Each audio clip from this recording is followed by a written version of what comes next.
Hello everybody, it's your Peacekeeper, coming at you with another video. In this video we are going to examine one of the recent 5.11 changes to the game. This being, of course, the much sought after Armor Viewer. Now, if you remember, I'm probably one of the more vocal supporters of US battleships in this game as being broken. Specifically talking about the dynamics between the various Tier 10 ships, and of course, to start this discussion off with regards to the Armor Viewer, we need to look long and hard into the basics of the Armor Viewer itself.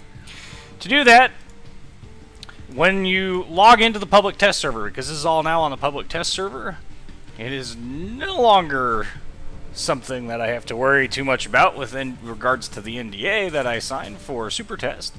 But when you go into the public test server and you want to look at the armor layout of a ship, there is a handy dandy button here that says Armor Layout. When you click on it, you'll get a smattering of colors, and we have different options down here that will allow us to select different aspects of the ship. This first one is going to be the outer hull plating, which if you click on it, it will remove it. Of course, the superstructure. This is the auxiliary rooms. I have yet to find a ship that has that. Decking for the, they call it casemate armor. It's going to be the decking surrounding the armored citadel. Obviously the turrets, and then of course the citadel hitbox.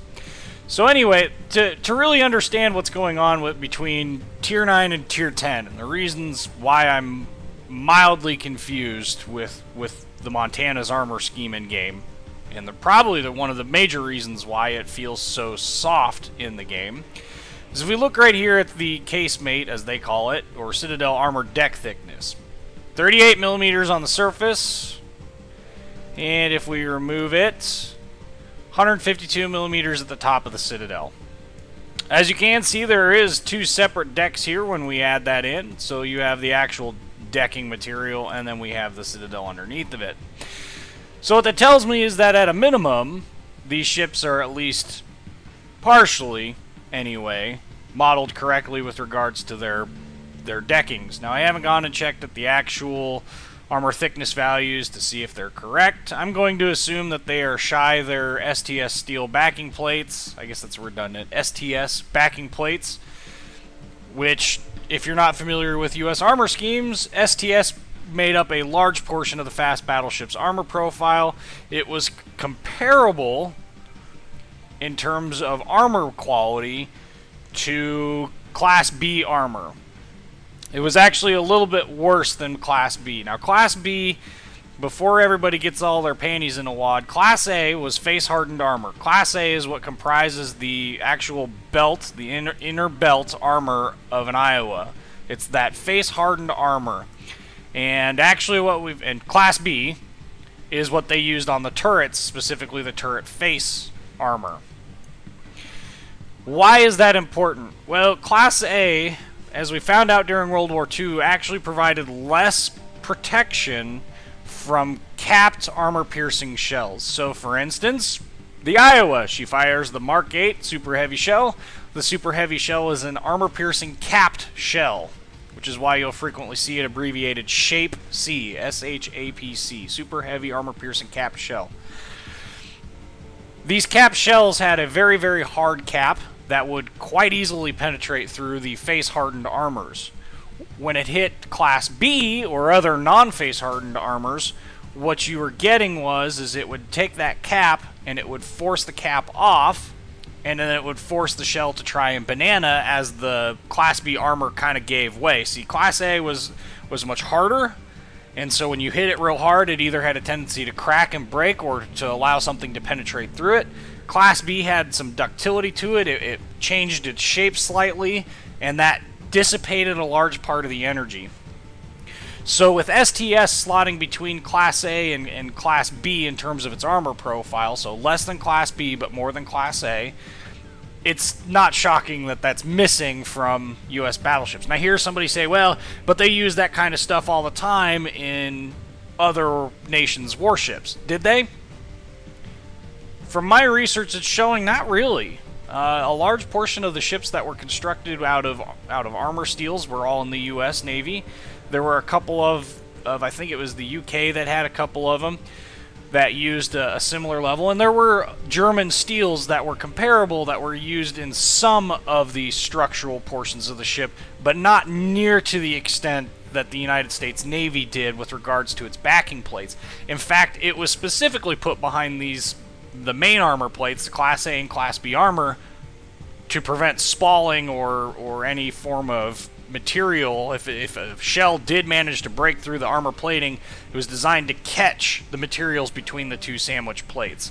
And so effectively, it was a working part of the armor. This is different than how other nations used it, in the sense that, yes, they had the backing plate there. Yes, it was used for catching some armor stuff. However, their armors were not as ductile. They weren't as effective at actually catching anything.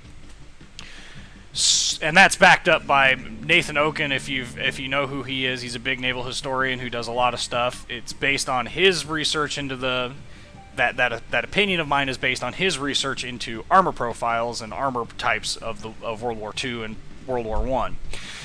So anyway, coming back to the U.S. armor, okay, so we see we have 152 millimeters at the citadel top and 38 millimeters at the deck top. Naturally, being as the Montana was the natural progression of the Iowa, in terms of armor, it was intended to have an immunity zone up against the Mark 8 super heavy shell. We're going to expect that these armor profiles are only going to go one direction, up. Well, oh, okay, so we went from 38,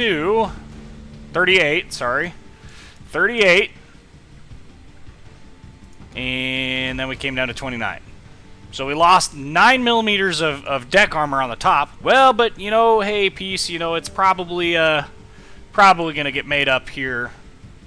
Oh, 150 millimeters. 152. Well, that seems odd. So not only did we lose 9 millimeter at the top deck, but we lost 2 millimeters at the top of the citadel. So that's kind of an interesting thing. The other big and interesting thing, in my opinion, is of course we have the Montana has an external belt, whereas the Iowa has an internal belt armor profile. So yes, we have 409 millimeters at and above the water line and slightly below it. But then when you get a little bit further below it, it tapers down rapidly, might I add, to 259 millimeters. That's not entirely untrue.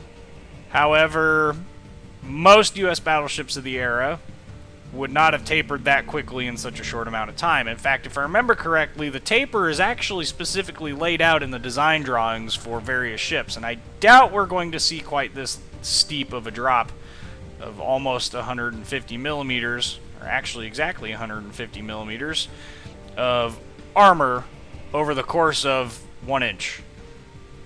So what that tells me is that Wargaming at least is not either able to correctly model or unwilling to model in this level of detail the actual step downs. And I'm sure there's a good reason for that in terms of how the game recognizes all that stuff. But the problem is this makes the Montana extremely fragile. And of course we have the, you know, front bulkhead thickness, and then we can go on to talk about overmatch mechanics with regards to the front bow being 32 millimeters, which just happens to be half a millimeter shy of stopping the 18-inch overmatch mechanic entirely, which I think at tier 10 is probably a smart idea, Wargaming, to solve some of that Montana-Yamato dichotomy stuff. And then, of course, we can go further and we can go and look at Germany, and the Grosser Kurfürst, fascinating sounds, has 60 millimeters of fore-end armor, which means nothing is overmatching the front end of this ship. So, anyway, I thought that was pretty curious there with regards to the Montana and Iowa change.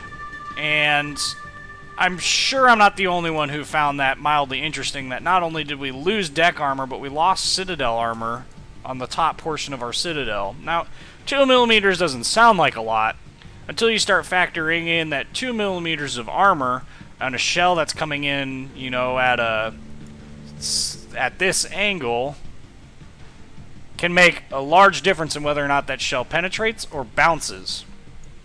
Never mind the fact that the decking and, other aspects of this are probably still incorrectly modeled. But, hey. Oh, and by the way, while we're here, let's take a look at one thing. So one of the comments that was brought up in my 2 shell test videos for the Mark 8 Super Heavy shell was that, well, the area of the Yamato's deck that you're shooting at is, it's thicker than what that shell can actually penetrate. It's an issue, blah, blah, blah, blah, blah, blah, blah, blah, blah. Well, with all the recent normalization changes, I thought that this was pretty interesting. So the very front of it is 32 millimeters, 50 millimeters. That's not even a full 2 inches. That's about 0.8 millimeters, so almost a millimeter shy of being a full thing. And then, of course, the midsection deck is 57 millimeters. At no point is this top deck thicker than what the Mark 8 Super Heavy shell should be penetrating at in-game ranges. So what that tells me is that the game's normalization changes, of course, they were a nerf to US 16-inch shells and a buff to Yamato 18-inch shells. Even if it was a slight change, what that tells me is that either the angle of fall in the game is wrong, or the normalization changes are not accurately representing what the Mark 8 Super Heavy shell could have actually penetrated in this game. Or in real life, sorry.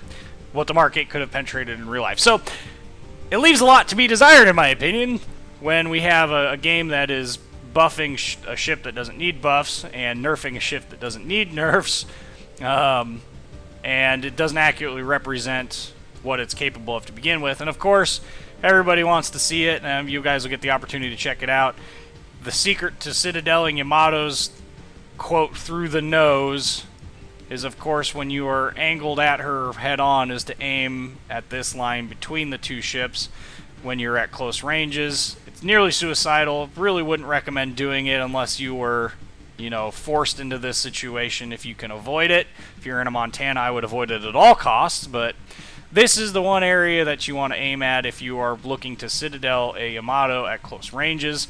As you can see, this plate is a little bit flatter facing you.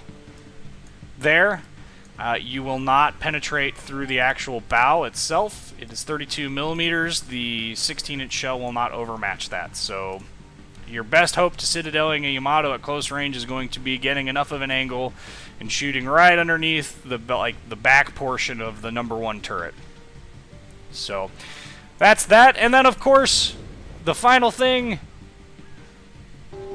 Look what they threw in here for you to look at. These are the new cruisers. And, well, I'll let you play around with the cruisers and the armor viewer on the public test server. As with everything, this is your Peacekeeper with Whiskey's Gaming Lounge. Like, comment, and subscribe, and thank you guys for watching. I'm hoping to do a couple more in-depth armor videos with these once this hits the live server, and I'll have a better opportunity to really play around with it with the ships that I've got. That way I can add my mods that remove all the fog and all that nonsense so that we can get good, clear pictures of everything. So, look forward to hearing from you guys, and thanks for watching.